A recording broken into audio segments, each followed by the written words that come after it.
시청자 여러분 안녕하십니까?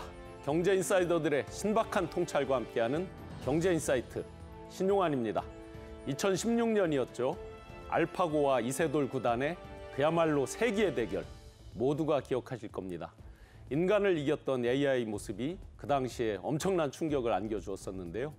7년이 지난 지금 다시 한번 AI 시대의 변곡점이 될 만한 큰 사건들이 있습니다.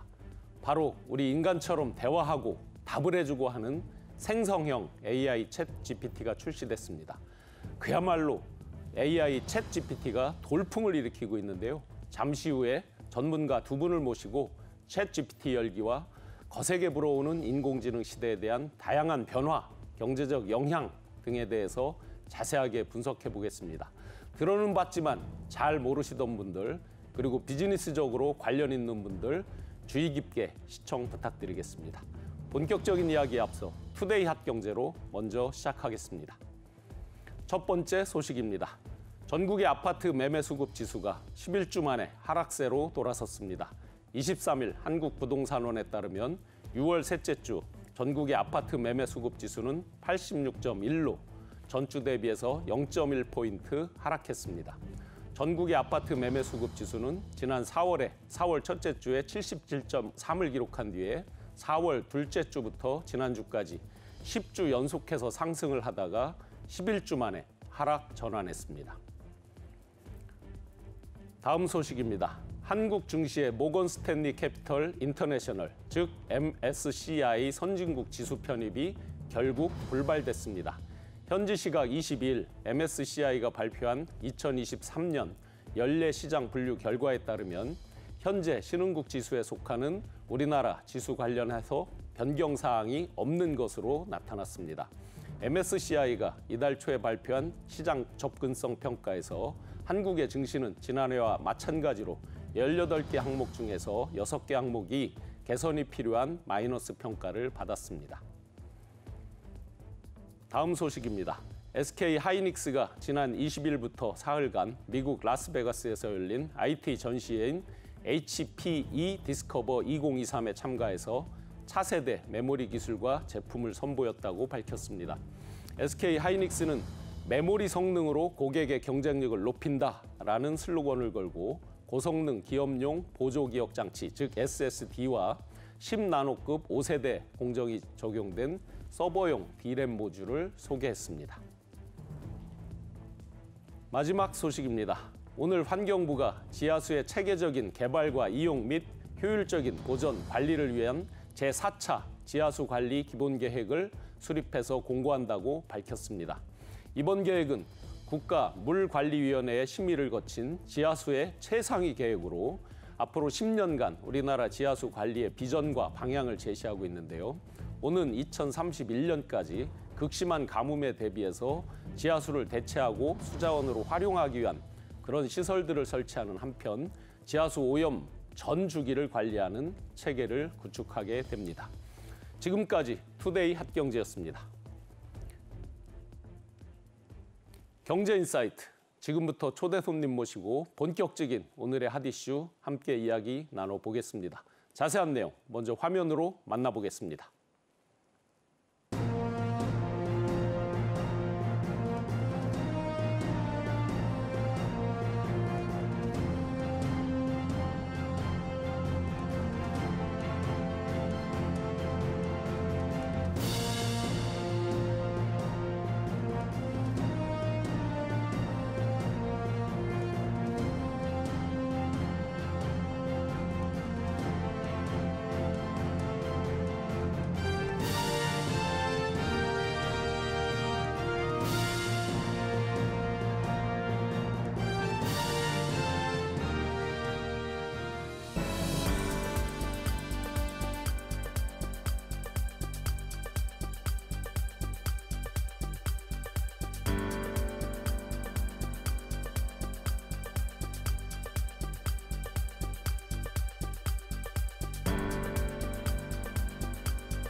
오늘 함께 분석해 주실 전문가 두 분 소개해 드리겠습니다. 김명주 서울여자대학교 정보보호학과 교수, 손석우 건국대 행정대학원 겸임 교수 함께합니다. 예, 두 분 반갑습니다. 안녕하세요. 네, 안녕하세요. 네, 반갑습니다. 네. 그야말로 챗GPT 열풍이라고 볼 수 있겠습니다. 얼마 전에 저한테 어떤 분이 폰으로 이렇게 그림을 하나 보여주더라고요. 그래서 본인이 그린 거래요. 그래서 아니 언제 이렇게 그림을 배우셨느냐 그랬더니 자기가 어떠한 요구 조건을 넣어서 챗GPT가 그려줬다. 이렇게 얘기를 합니다.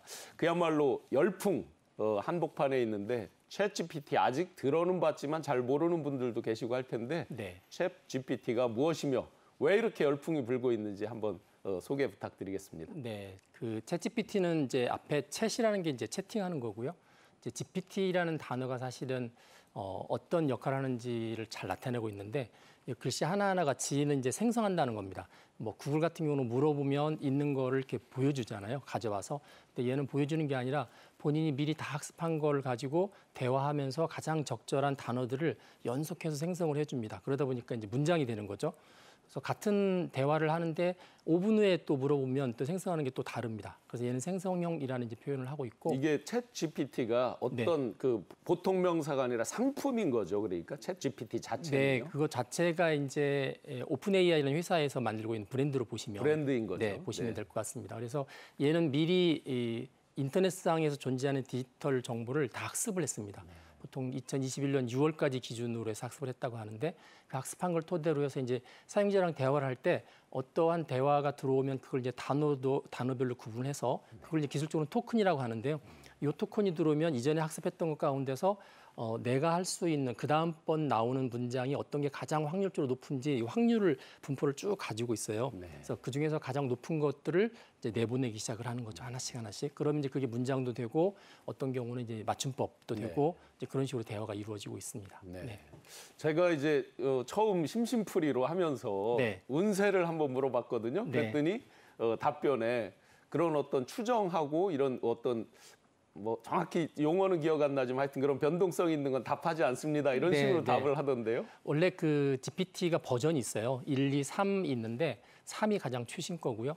그 3은 아까 말씀드렸듯이 인터넷상에 있는 정보를 다 학습해서 넣어놓은 지식인데 이 안에는 뭐 어두운 지식과 밝은 지식이 다 들어 있습니다. 그래서 아마 사회자분께서 말씀하셨듯이 이제 오늘의 운세を물어보면 이 3에서는 대답을 했을 거예요. 근데 이게 이제 어두운 부분이 있다 보니까 오픈 AI에서 얘를 훈련을 시켰습니다. 그래서 추려놔서 어떤 부분은 대답하지 마라. 또 어떤 건 이렇게 대답하라. 훈련을 좀 시켜서 3.5를 만들었고요. 네. 3.5를 이제 챗GPT로 공개를 했습니다. 그래서 처음에는 어느 정도 대답하다가 문제가 되는 부분들은 자꾸 훈련을 시켜서 이제 일종의 바리케이트를 만들었고 네. 이것도 조금 더 업그레이드 시켜서 4.0으로 이제 현재 발표를 했습니다. 그래서 네. 시간에 따라서 이게 지난달에는 대답을 하더니 이번 네. 달에 왜 대답을 안 하지? 이제 그게 이제 법적으로나 무슨 문제가 되면 회사에서 또 얘를 추가 훈련을 시켜서 대답을 못하게 만듭니다. 네. 네, 그런 식으로 발전하고 있습니다. 네. 네. 말 그대로 열풍입니다. 작년 12월에 공개된 지 단 5일 만에 사용자가 100만 명이 됐고요.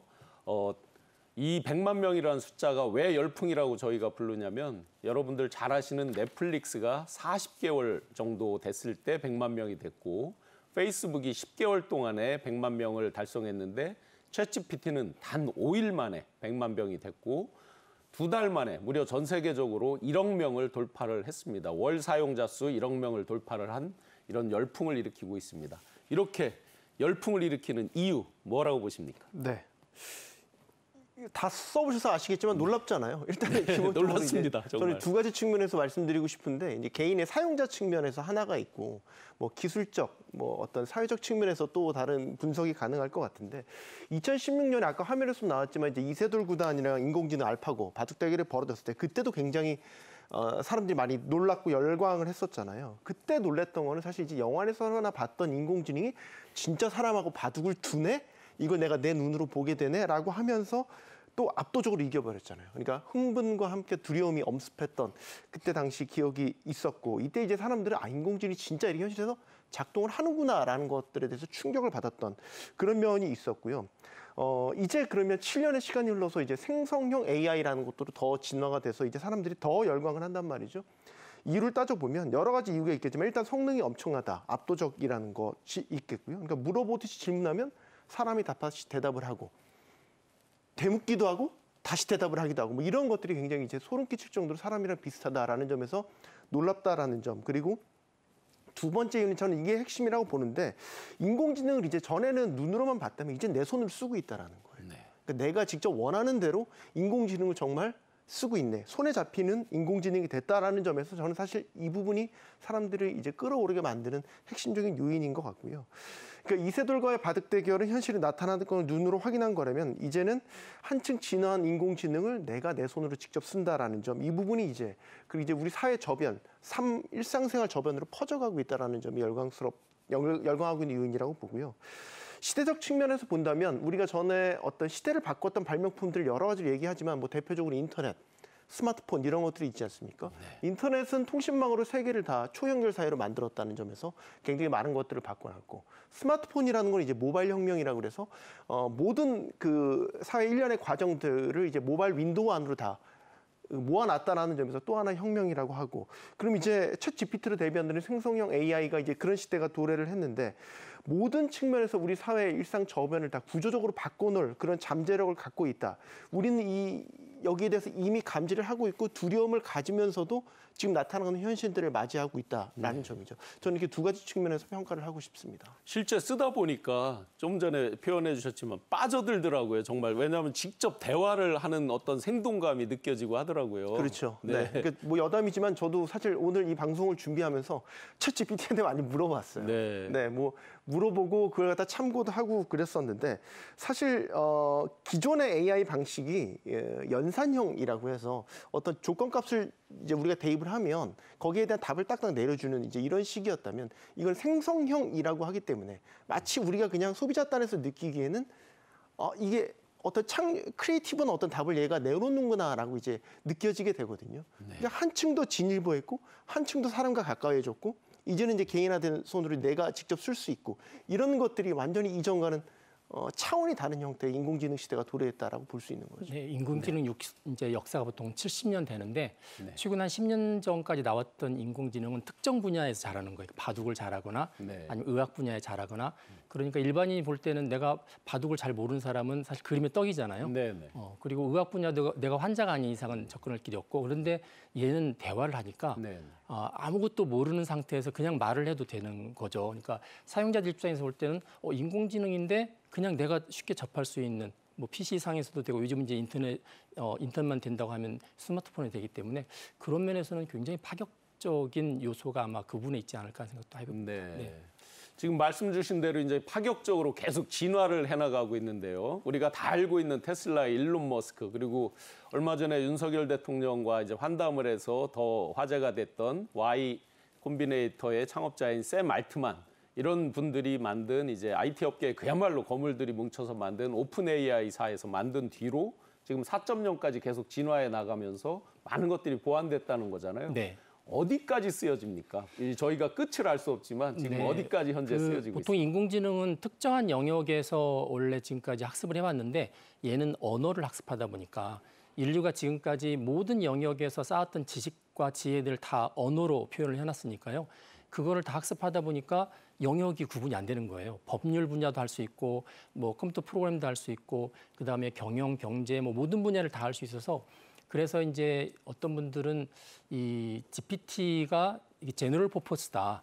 그러니까 일반적인 인공지능의 시작이다라고 보는 이유가 그렇고요. 그런 면에서는 어느 영역에 영향을 줄 거냐 하는 부분에 있어서는 모든 부분이다라고 볼 수 있을 것 같습니다. 그래서 이전에는 인공지능 의사가 의사 시험에 합격했다 그러면 그래 뭐 훈련했으니까 그렇겠지라고 그랬는데 얘는 아무거나 다 할 수 있는 건데 일본 의사 시험도 합격하고 그다음에 변호사 시험에서도 성적을 나타내고 또 미국의 SAT 일종의 우리 수능이죠. 수능 성적에서도 상위권 점수를 따고 이렇게 하니까 얘는 모든 분야에 영향을 주고 따라서 모든 사람이 쓸 수 있는 만큼 모든 사람이 긴장해야 되는 AI가 돼버린 셈이죠.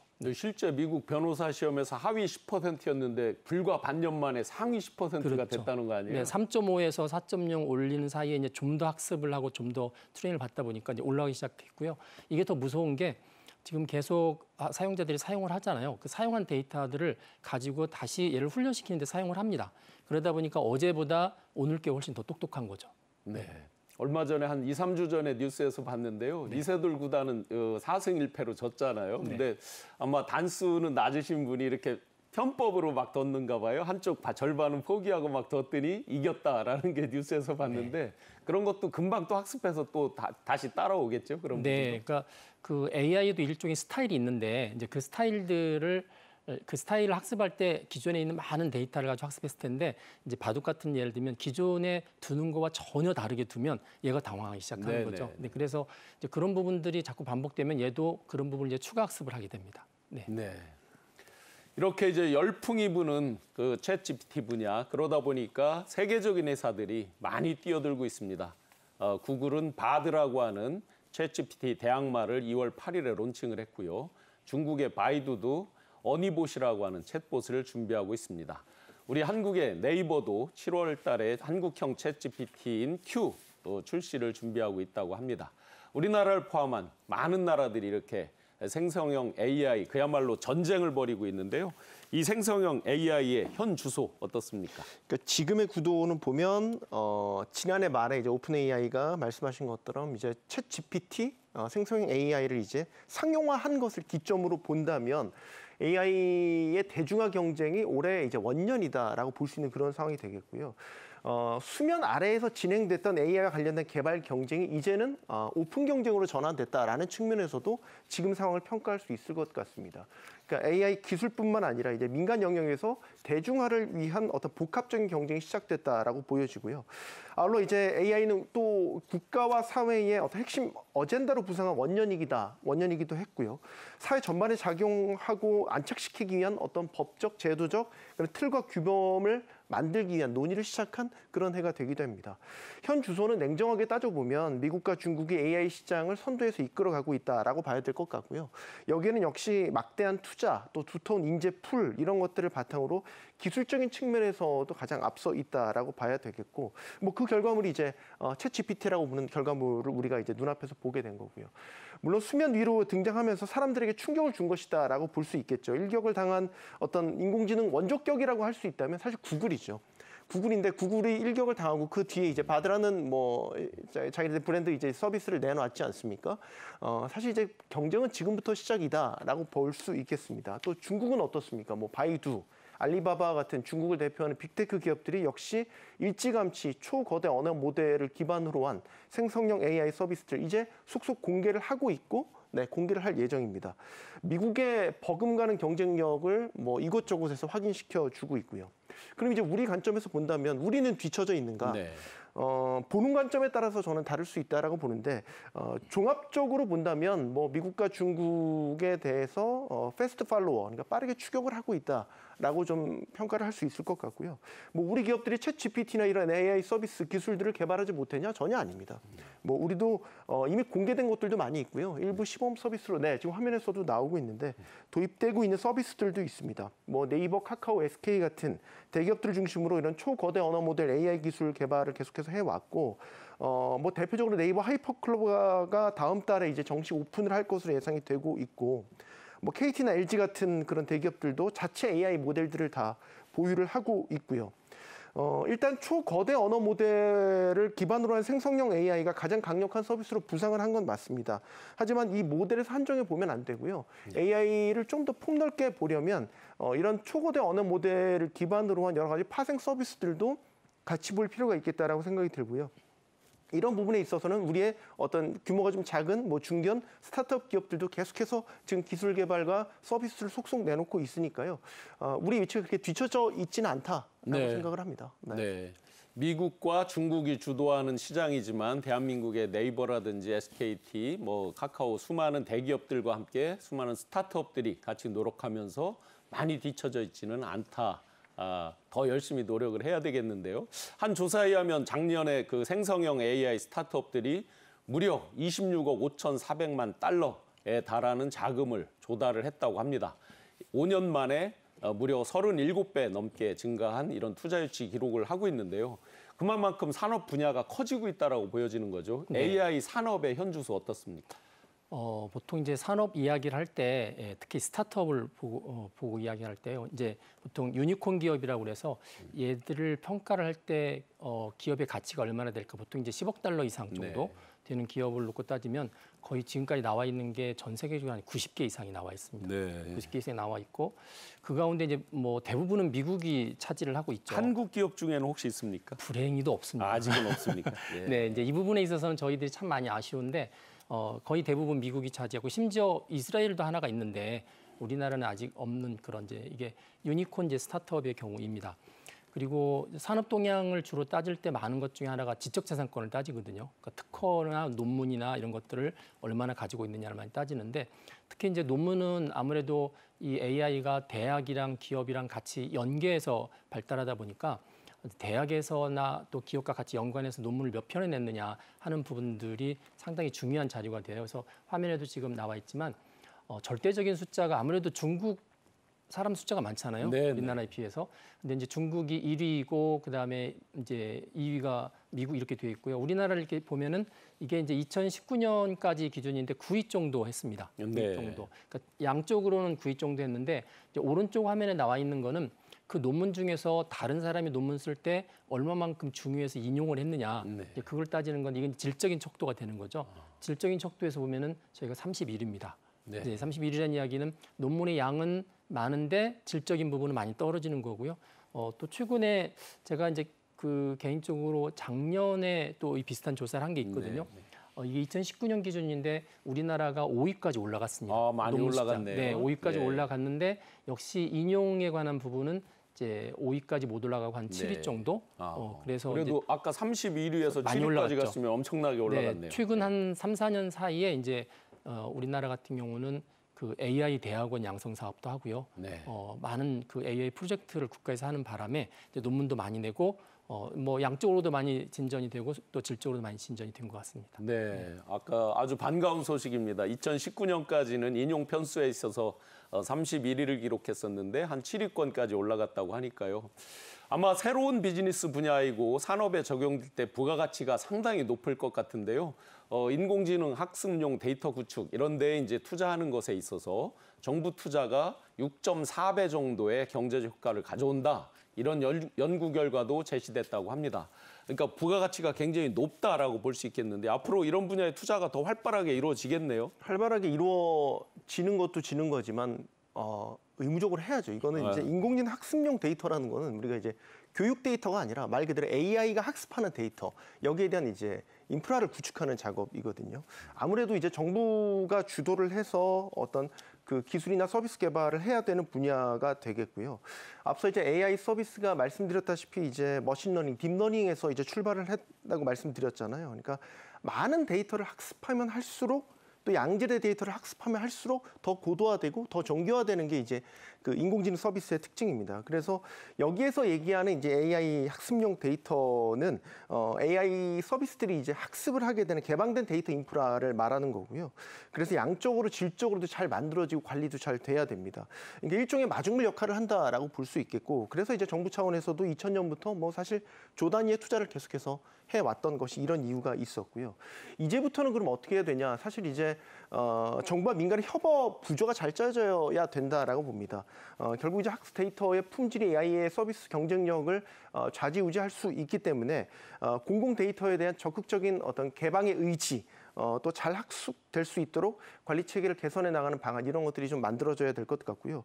우리가 이제 미국이나 중국에 비해서는 절대적인 투자 여력이나 이런 것들이 떨어질 수밖에 없기 때문에 그래서 정부가 이런 부분에 대해서 마중물 역할을 해줘야 되는 건 분명히 있고 또 AI 데이터 구축이라는 측면에서 그 공공에서 민간으로 가는 일종의 스피노프라고도 이 부분을 해석을 할 수가 있습니다. 또 공공의 가치로서도 활용성이 굉장히 높기 때문에 지속적으로 더 많이 투자가 돼야 되는 부분이라고 생각합니다. 연구자 그야말로 AI 전문가 숫자를 보니까 미국이 10,000명 이상이 되는데 지금 한국이 400여 명 수준이 돼 있더라고요. 석박사 분들이. 아까 이제 필요한 정도가 아니라 아예 의무적으로 해야 된다라고까지 말씀하실 정도로 정부에서 어떤 국책 사업 이런 것들로도 많이 밀어줘야 될 것 같고 실제 2차 전지나 반도체 이런 것들로 주도했던 우리나라 그 주력 산업에 있어서 이런 AI도 주력 산업으로 밀어야 되겠네요. 지금 말씀 들어보면. 그 지금의 어떤 파급력이나 이런 걸 보면 차후에 AI가 일종의 산업의 젖줄같이 만들어질 확률이 높죠. 예. 예를 들면 엔비디아 얘기를 드리면 미국에서 AI가 업종이 떴었는데 네. 가장 수혜를 받은 종목이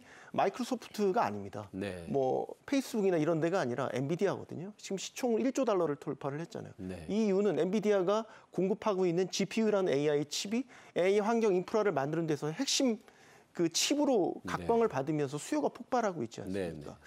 그러니까 AI 산업은 AI 산업으로만 볼 게 아니라 전 산업의 모든 파생 효과를 일으키는 젖줄처럼 만들어져야 된다라고 보기 때문에 그런 관점에서 본다면 아까 학습 데이터를 비롯해서 여러 제반 분야에 골고루 마중물 역할하는 투자는 공격적으로 이루어져야 된다고 봅니다. 네. 지금 이렇게 열풍이 불고 있는 AI 분야 챗GPT 시장 전반에 대해서 알아보고 있는데요. 이렇게 첨단 신산업으로 떠오를 때 그에 따른 또 명과 암으로 양쪽이 장점, 단점이 극명하게 분화가 될 텐데요. 굉장히 걱정되는 분야가 있습니다. 우리가 로봇이 막 발달할 때 로봇이 사람의 인간의 일자리를 뺏어간다. 이런 걱정을 많이 했듯이 이 AI 많은 부분에서 사람을 대체하고 일자리 분야가 굉장히 걱정이 되거든요. 최근에 보면 한정된 또 사람 자원을 갖고 하다 보니까 네이버가 SK한테 인력 빼나가지 마라라는 내용 증명을 보내는 이런 일까지도 있고 내부에서도 경쟁도 치열하고 또 있는 일자리를 뺏어갈 것 같은 걱정도 드는데 걱정할 만한 수준입니까? 어떻습니까?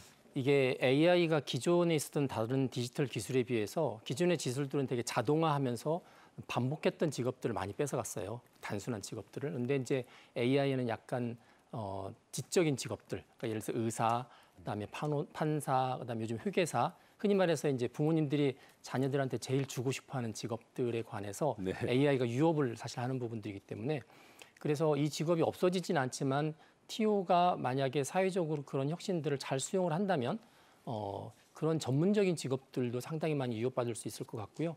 또 최근에 이 생성형 AI는 이전까지는 그랬거든요. 창의적인 거는 사람이 하고 그렇게 뭐 반복적이고 아무리 전문적이라도 반복적인 거는 AI가 하겠지 그랬는데 이제 작년부터 생성형이 나오면서 야 이거 음악도 미술도 글쓰기도 다 사람이 이제 못하겠다 이런 이제 부분들이 나오기 때문에 그래서 이 창의적인 영역도 일부는 영향을 받을 거라고 보고 있습니다. 그리고 특히 이제 챗GPT가 가장 잘하는 게 번역이거든요. 그래서 번역 쪽은 거의 결정적인 영향을 이제 가장 빠르게 받지 않을까 하는 생각을 가지고 있고 그래서 단순하면서 약간 창의적인 거 뭐 일러스트레이터로 그림 그린 거라든지 아니면 기본 데이터로 글 쓰는 거라든지 하는 부분들은 뭐 충분히 지금도 대체 가능하고 앞으로 시간이 지나면 점점 넓어질 것 같습니다. 그러면 이제 우리가 로봇으로 많이 대체될 때 로봇세를 매겨야 된다라고 하면서 공약도 나왔고 실제 이제 입법 발의도 막 하고 하는데 유럽에서 그렇게 했었죠. 그렇게 지금 되고 있잖아요. 그러면 AI, 챗 GPT세라는 것도 새로 만들어질 수 있겠네요, 앞으로. 그게 이제 원래 로봇세가 나왔던 개념은 뭐냐면 어떤 사람이 있으면 사실은 그 연금이죠. 연금을 월급 받을 때 미리 준비를 하잖아요. 그런데 이제 로봇을 고용을 하게 되면 얘가 연금에 대한 수입 지출원을 못 받는 거잖아요. 이제 그래서 사람들이 이 로봇을 사람 대신에 쓸 경우에 결국은 장기적으로 연금을 지출할 수 있도록 하기 위해서 로봇한테 책임을 매기자 사람처럼 이제 그래서 나왔던 개념이거든요. 그러니까 이제 궁극적으로는 사람은 이제 직업을 잃지만 잃은 것만큼의 로봇세를 부여해서 소위 말해서 이제 기본소득을 좀 튼튼히 해주는 이제 그런 아이디어인데 그게 현실적으로는 가능한 이야기입니다. 실제로 많이 논의를 하고 있고요. 아마 곧 그런 세금 논의가 좀 진하게 나올 것도 같네요. 어떻게 보세요? 그런 부분은. 그 사례만 뭐 교수님 잘 설명해 주셨으니까 얼마 전에 미국에서요 작가들이 파업을 했어요. 혹시 알고 계신지 모르는데 왜 파업을 했냐? 여러 이유가 있었는데 주된 이유 중 하나가 AI였습니다. 그러니까 넷플릭스라든지 디즈니 같은 이제 제작사들이 시나리오 작업을 하는 데 있어서 AI를 활용하기 시작했고 그 비중을 점차 넓혀가고 있었어요. 그러니까 작가들이 위협을 받기 시작한 거죠. 그러니까 작가들이 그때 파업의 이유가 어떤 특정 작품에 있어서 작가들의 고용을 일정 부분 보장을 해달라라는 게 파업의 명분이었습니다. 그러니까 우리가 전에 정말 순수하게 창조적인 영역, 인간의 영역으로 여겨졌던 부분들까지도 정말 AI가 대체될 가능성들이 하나둘씩 보이는 겁니다. 그러니까 이런 부분들을 차치하더라도요.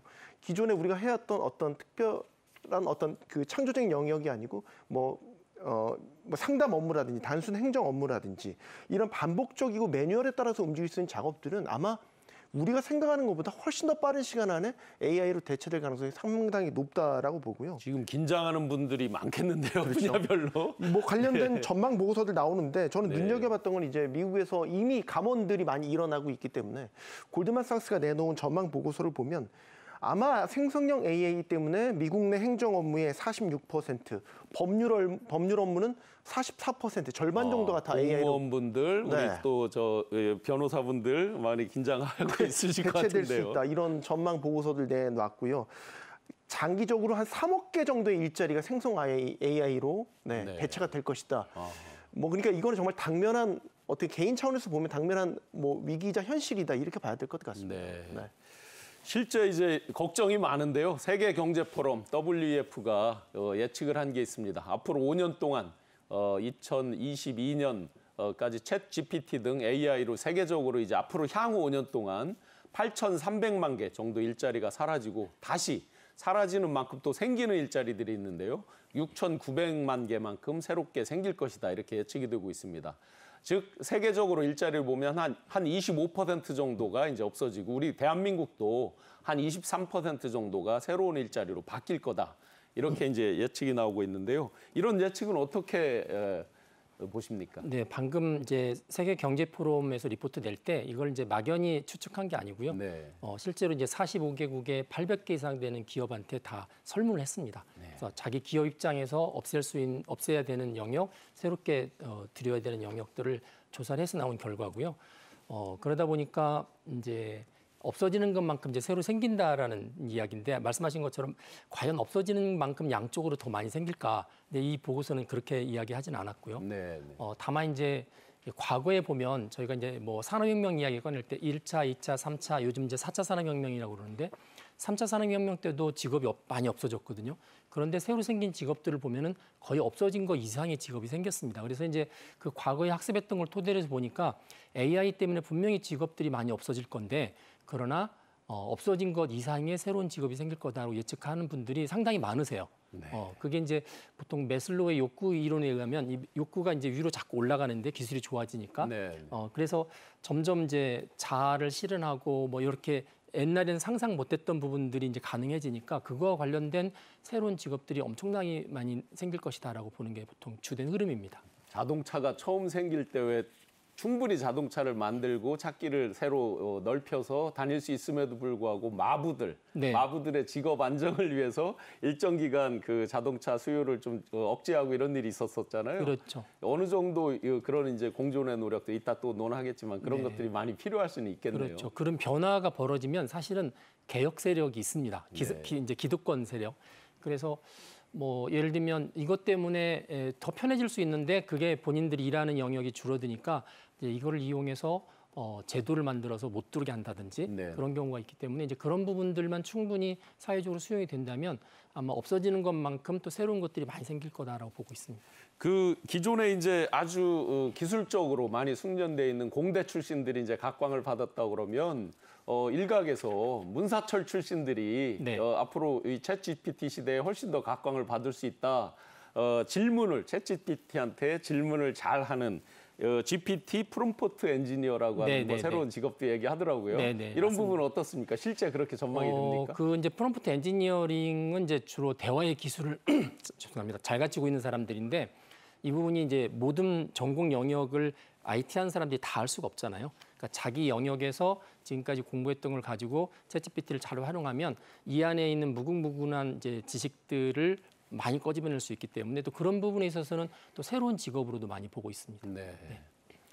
많은 장점과 함께 그 단점 중에 일자리에 대한 두려움, 일자리가 줄어들 거라는 두려움도 공존을 하고 있습니다. 그런데 그 두려움만 있는 게 아닙니다. 이 AI가 기술이 발달함에 따라서 우리 인간을 따라서 하기도 하고 또 인간의 지능을 훨씬 더 능가하는 초거대 AI 지식 세계를 맞이할 거라고 하는 아주 불편한 예측이 나오고 있기도 합니다.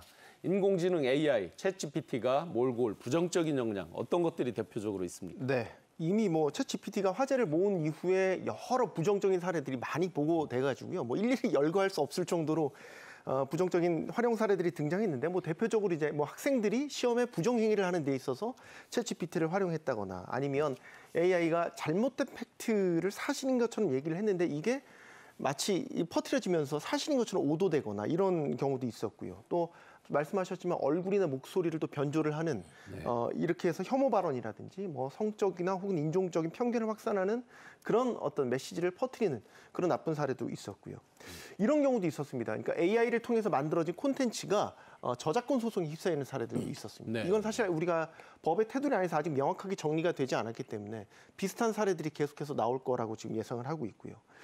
뭐 윤리적인 측면에서도 굉장히 많이 뭐 얘기가 되고 있죠. 뭐 벨기에 사는 한 남성은 한 6주 동안 그 생성형 AI랑 대화를 하다가 스스로 목숨을 끊는 뭐 그런 사례도 있었고요. 내년에 미국 대선이지 않습니까? 지금 대선을 앞두고 각 양 당의 캠프에서 딥페이크, 아까 말씀드렸던 얼굴이나 이런 것들을 조작을 해서 잘못된 허위 메시지를 전파를 한다거나 이런 것들 때문에 대선의 결과가 잘못 변질될 수 있다라는 우려들이 본격적으로 커지고 있습니다.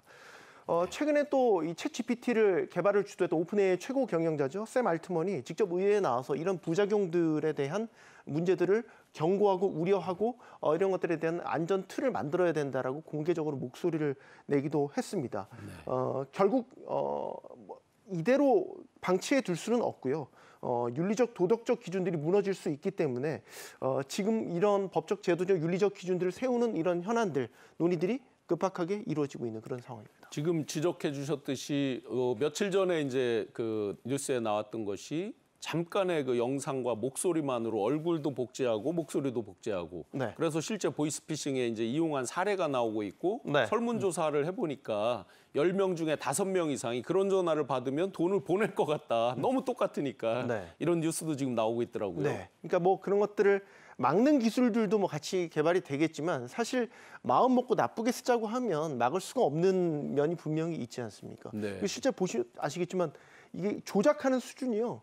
깜빡했다가 넘어갑니다. 네. 그 정도로 굉장히 고도화되고 정교화되고 있기 때문에 뭐 대책 마련이 시급하다라고 보는 거죠. 좀 전에 자료화면에서 서울대 사례도 나왔는데 이제 연세대 같은 경우에 네. 그 챗GPT를 활용해서 어떤 리포트 쓰는 이런 거를 특정 그 분야에 있어서는 그 장문 과제는 필기로 아예 수기로 손으로 쓸 수 있게 전환한다. 물론 저도 요즘 하다 보니까 손으로 쓸 일이 별로 없더라고요. 네. 대부분 타이핑하든지 뭐 말로 이렇게 하든지 되다 보니까 이런 부분은 방향성으로 보면 장기적으로 보면 이렇게 막기는 어려울 것 같은데 어떻게 생각하십니까? 이거는 지금 사실 이제 학교 차원에서 어떤 기준이나 규정들을 명확하게 안 하고 있기 때문에 지금 고민들은 다 학교 차원에서도 하고 계세요. 그래서 사실 그때 상황에 따라서 각 교수님들이나 뭐 학과 학부 차원에서 대응을 하고 있지만 통일의 기준안이 빨리 마련이 돼야 되겠죠. 네. 현실로 막지 못하고 있는 거는 사실입니다. 네. 대학에서 강의하시잖아요. 네, 실제 어떻습니까? 학생들이 제출하고 할 때. 네, 이 뭐 현실적- 활용을 많이 합니까? 많이 하고요. 그거를 이제 숨기지도 않아요. 어허. 예, 본인이 이제 발표를 한다거나 어떤 기획안 같은 걸 낼 때 이거는 일정 부분은 뭐 생성형 AI를 썼다라고 공개를 하는 경우가 상당히 많이 있고 네. 교수님들도 그거를 개방적으로 받아들이신 분들도 있고 어떤 분야의 교수님들은 또 여전히 폐쇄적으로 보수적으로 판단하시는 분들도 있고요. 네.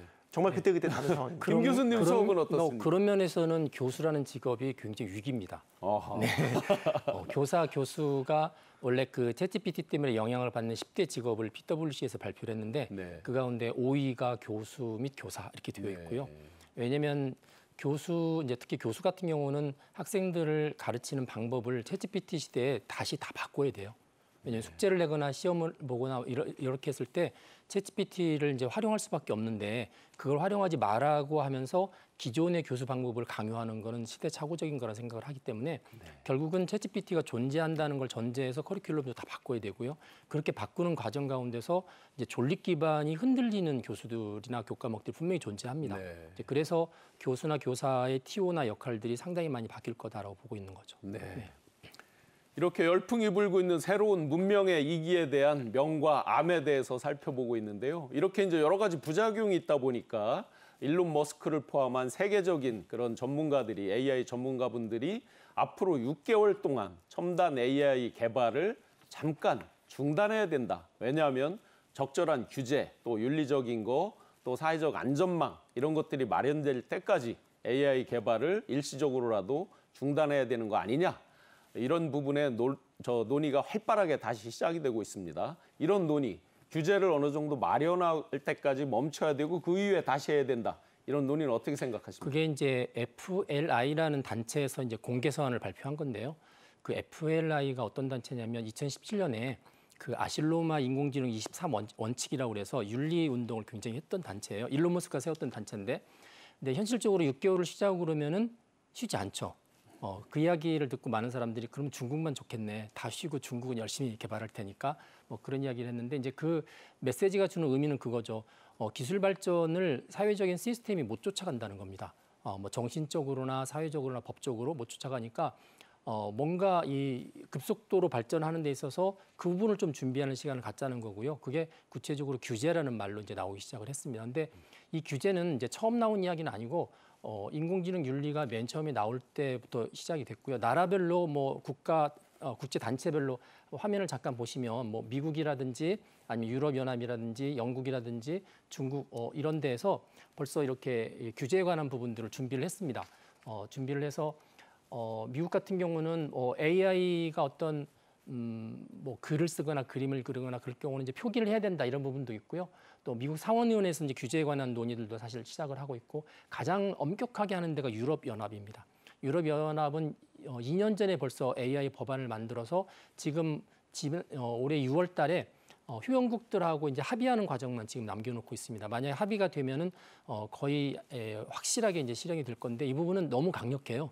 강력해서 심지어 어떤 경우가 있냐면 학습한 개인정보가 어떤 건지 다 공개해야 되고 그 안에 저작권 문제를 어떻게 했는지 요약해서 발표해야 된다. 뭐 이 정도까지 이제 하고 있으니까 이 말에 그 오픈 AI의 샘 알트만이 자 저런 식으로 나가면 우리는 유럽 시장에서는 철수하겠다. 뭐 이렇게까지 지금 으름장을 놓고 있는 상황이어서 이런 규제에 대한 부분들은 필요하긴 한데 나라마다 이 폭은 차이가 있는 것 같습니다. 개발에 대한 규제, 그런데 또 사용에 대한 윤리 문제, 규제 문제, 그렇죠. 이것도 논의가 되고 있는데 맞습니다. 이 부분은 어떻습니까? 사용에 대한 부분들은 영역에 따라서 상당히 많이 다른데요. 지금 현재로서는 그냥 단적으로 그렇습니다. 챗GPT나 지금 구글의 바드가 나와 있죠. 네. 이 둘 다 미성년자 사용 금지입니다. 아하. 원래 원칙적으로. 네. 근데 그래서 미성년자들이 예를 들어 뭐 그 아이디 같은 걸 바꿔서 들어가고 하는 걸 막기는 어려운 거 아닙니까? 막을 수 없죠. 4월 1일자로 이탈리아가 이 챗GPT를 한번 다 철수시킨 적이 있었거든요. 그중에 뭐가 있냐면 왜 미성년자는 사용 금지라고 해놓고 실제 가입할 때 체크를 안 하느냐. 네, 네. 그래서 원래는 이제 14세 이하는 사용 금지고 18세 이하는 부모의 동의안에 쓸 수 있고요. 구글 바드는 18세 이하도 부모 동의안에 못 쓰게 돼 있습니다. 네. 왜냐하면 이 AI의 위험한 부분들이 너무나 많이 있기 때문에 그래서 이제 말씀하신 것처럼 사용하는 영역을 가지고 규제를 하려고 하다 보니까 너무나 많잖아요. 너무 많으니까 일단은 그 규제가 구체적으로 되기 전까지는 미성년자 사용 금지를 해놓자. 그래서 지금 현재는 그런 상태에 있습니다. 네. 네. 제가 그 뉴스에서 그 발언을 한 당사자가 철회는 했습니다만 시뮬레이션이긴 한데 미 공군에서 드론으로 어떤 전투 시뮬레이션을 할 때 AI가 자기 공격에 방해되면 인간도 사살한다 이런 부분도 나오던데요. 네. 이런 부분은 어떻게 보십니까? 아까 뭐 사용윤리랑 관련이 되는지 잘 모르겠습니다만. 네.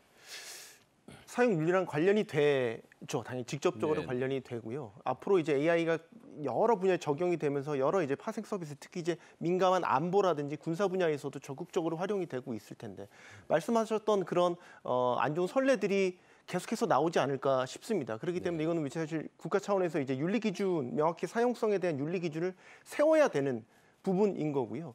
이런 것들이 최대한 공개적이고 투명하게 만들어져야지 음성적으로 활용되는 부분이 최소화될 수가 있겠죠. 네. 아직은 우리는 여기에 대해서는 구체적으로 이제 논의가 이루어지지 않고 있기 때문에 사각지대에 놓여 있지만 계속해서 중장기적인 과제로 놓고 봐야 되는 문제가 아닌가 싶습니다.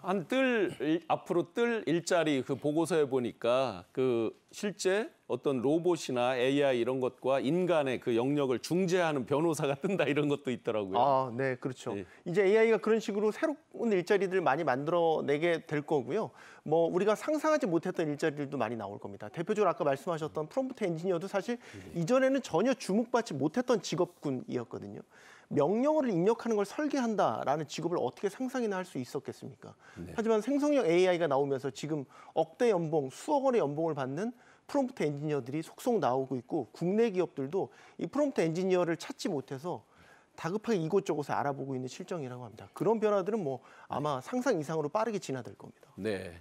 이렇게 전 세계적으로 사용 윤리까지를 규제해야 된다라는 움직임까지 있는데 아쉽게도 미국이나 중국 또 유럽 각국에 비해서 대한민국이 좀 늦은 것 같습니다. AI에 대한 개발 이런 부분에서 좀 늦었는데 그러면 정부 차원에서 집중적으로 투자도 하고 어떤 방향성을 갖고 밀어줘야 될 것 같은데 정부 차원에서 어떤 노력을 해야 될 것 같습니까? 규제면 규제, 또 투자 노력이면 노력 여러 방향이 있을 것 같습니다. 사실은 둘 다 해야 됩니다. 네. 그러니까 이제 산업도 진흥을 해야 되고요. 그 진흥된 산업이 부작용이나 역기능을 사회적으로 일으키지 않도록 규제를 또 같이 해야 되는 거라서 이게 이제 두 마리 토끼를 다 잡기는 힘들지만 그래서 최근에 지금 이제 국회에 지금 법 하나가 올라가 있습니다. 이제 본회의에 통과만 남겨놓고 있는데 그러니까 이제 이게 인공지능 앞서 말씀드렸던 인공지능 산업을 이제 육성하는 그런 육성과 더불어서 신뢰 기반을 조성하겠다는 이제 두 마리 토끼를 다 잡기 위한 법이 올라가 있습니다. 그래서 아마 기업 입장에서 볼 때는 어떤 걸 규제한다 그러면 명확히 규제가 뭐냐, 명확히 말을 해줘야 우리가 준비할 거 아니냐 하는 부분들이 있기 때문에 이제 그 부분을 명확히 해주기 위해서 법안이 마련되어 있고요. 이제 앞서 말씀드렸지만 저희 이제 우리나라 같은 경우는 지금까지 어떤 형태였냐면 자율 규제에 많이 초점을 맞춰줬어요. 그래서 과기정통부나에서도 보면은 보통 작년, 재작년에 AI 윤리 기준을 만들고 그에 따라서는 가이드라인, 개발자가 지켜야 되는 지침서, 개인정보보호위원회에서 만들었고요. 그래서 자율 규제 중심으로 해왔고 이제 계속 시범 사업을 해왔기 때문에 그 시범 사업을 모든 AI 기업들이 좀 했으면 좋겠다는 큰 틀을 이제 법으로 이번에 마련하는 것 같습니다. 네. 많은 국민들이 사용을 하고 있기 때문에 뭐 이미 이제 보편화되고 있다라고 보여지지만 그래도 AI에 대한 교육 이 부분도 중요할 것 같은데 교육에 대한 현황이나 내용은 어떻습니까? 이제 뭐 대학 교육은 이제 고등교육이니까 차치를 하고요. 우리 뭐 초중고 기초교육에 대한 부분을 말씀을 드리자면 국내 한 세미나에서 이런 평가가 나왔습니다. 한국의 인공지능 교육과 활용도 문맹국 수준이다. 네. 뭐 이 정도까지 제반 여건이 좋지 않다라는 거죠. 설문조사 결과를 몇 가지 말씀드릴 텐데 작년에 이게 설문조사 한 거거든요. 국영수보다 AI 교육이 더 중요하다라는 학부모의 응답이 절반을 넘었어요. 그런데 그런 교육 시간이 충분하냐라는 응답에는 30%도 미치지 못했어요. 네. 그러니까 우리가 지금 기대치보다 실제 교육 여건은 훨씬 더 떨어져 있다라는 거 되겠죠. 네. 그럼 이렇게 공교육에서 해주지 못하는 부분은 사실상 우리 사교육으로 채워지고 있는 그런 현실이거든요. 그 인공지능 경쟁력 순위를 이제 그 종합 집계한 거에서 1위부터 3위까지가 뭐 미국, 중국, 영국 이렇게 보통 빅3를 우리가 꼽고 있는데 이 빅3가 된 여러 원인 중에 하나를 따져보면 AI 조기 교육이 그 중에 하나라고 얘기를 하고 있어요. 그러니까 이런 건 양적으로도 그렇지만 질적으로도 시간과 어떤 질적인 부분을 굉장히 높여야 되는데 그런 부분에 있어서 우리가 여전히 제도적 여건이 상당히 미비하다라는 수준이고 사실 얼마 전에 교육부에서 AI와 관련된 제도 개편안을 내놨습니다. 네. 늦었지만 네, 지금이라도 시급하게 시행을 해야 되는 부분이겠죠. 네. 이렇게 이제 교육까지 다 수반돼서 좋은 쪽으로 잘 활용되게 되면 좋겠습니다. 산업 전반에 걸친 것들 밝은 쪽 또 어두운 쪽까지 같이 살펴봤습니다. 마지막으로 이제 그러면 앞으로 이렇게 좋은 또 대한민국의 미래를 밝게 할 AI 분야 인간과 결국 공존을 하면서 가야 될 텐데 마지막 마무리 말씀 공존을 위해서 어떤 노력을 해야 될지요? 네, 저는 딱 두 가지를 많이 강조하는 첫 번째 정부가 이제 이게 글로벌 규제로 들어갈 때 우리나라의 목소리를 충분히 내야 된다고 생각합니다. 그래서 국제 회의에서 규제에서 우리나라 기업과 우리나라의 어떤 상황들을 충분히 이야기를 해야 될 것 같고요. 두 번째는 이제 시민들이 좀 똑똑해져야 된다 하는 생각을 합니다. 시민들이 AI에 관한 역량이나 어떤 지식들을 잘 알고 있어서 바른 목소리를 내면 흔히 말하는 것처럼 똑똑한 소비자가 똑똑한 제품을 만든다 하는 부분이 충분히 타당성 있는 이야기일 거라고 생각합니다. 네. 네, 오늘 두 분 전문가분 모시고 저도 챗GPT에 대해서 많이 공부를 했고 좋은 쪽으로 잘 활용해야 되겠다라고 다시 한번 느꼈습니다. 오늘 함께해 주신 두 분 감사드립니다. 네, 고맙습니다. 고맙습니다. 경제인사이트 오늘 어떠셨습니까? 상식으로만 알고 있었던 챗GPT 조금은 더 깊게 이해하면서 산업적인 부분까지 잘 이해하는 시간이었던 것 같습니다. 다음 이 시간에는 폴란드 등 세계로 수출길이 지금 열리면서 급부상되고 있는 K방산의 전망, 경제에 미치는 영향까지 자세하게 짚어보겠습니다. 다음 주 월요일 3시 경제인사이트도 또 기대해 주시고요. 오늘도 함께해 주신 시청자 여러분 감사합니다.